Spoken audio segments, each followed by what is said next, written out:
Résister, pour moi, c'est arriver à construire l'autonomie, arriver à gagner en indépendance par rapport au système.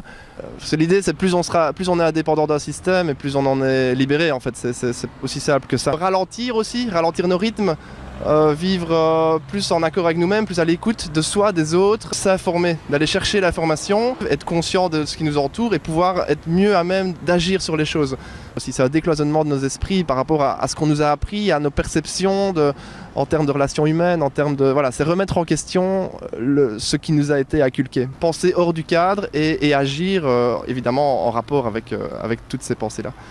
Que fais-tu, toi, personnellement, avec Norbert, alors, pour résister au jour le jour, quotidiennement? Avec des potes, on a créé un groupe activiste qui est devenu artiviste par après, qui s'appelle Organistes à colère, donc qui est né à Verviers ici, et pour avoir un impact à travers différentes actions directes pour sensibiliser les gens dans l'espace public et sur Internet aussi.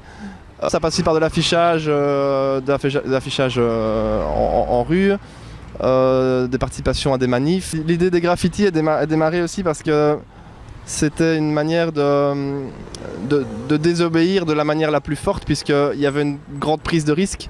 Ça permet déjà d'atteindre les gens dans leur bulle, parce que c'est très dur en fait d'atteindre les gens dans leur quotidien. En fait, tout le monde est sur ses rails, va travailler le matin, etc. Et donc l'idée, c'était d'amener quelque chose de choquant, de résolument choquant, pour un peu secouer le bazar.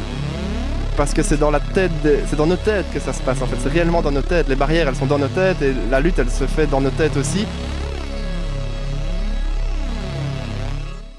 Contre quoi on souhaite vraiment résister, c'est les logiques dominantes selon lesquelles il n'y aurait pas d'alternative, que les choix qui seraient posés aujourd'hui au niveau de la société ne souffriraient pas de contestation, ou sinon de contestation, d'alternative. Peut-être une des valeurs cardinales de la résistance, c'est cet optimisme qui nous permet de rêver à une autre société, une société plus juste, plus égalitaire, une société où en fait on vise un bonheur commun plutôt que des valeurs comme le profit ou l'individualisme.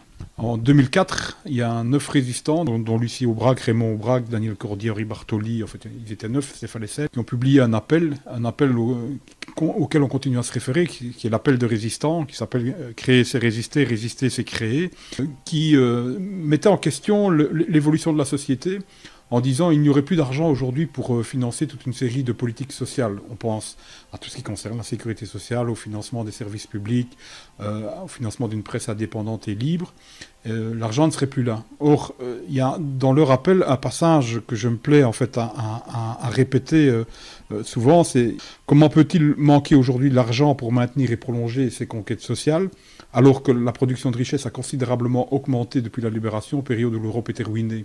Donc pour nous, c'était un appel fort, et c'est au départ de cet appel que nous avons organisé un festival qui remette en évidence en fait, cette valeur de la résistance, en disant il y a un esprit critique en fait, à développer auprès de la population, et cet esprit critique, en fait, il était détruit par cette idée qu'il n'y aurait pas d'alternative.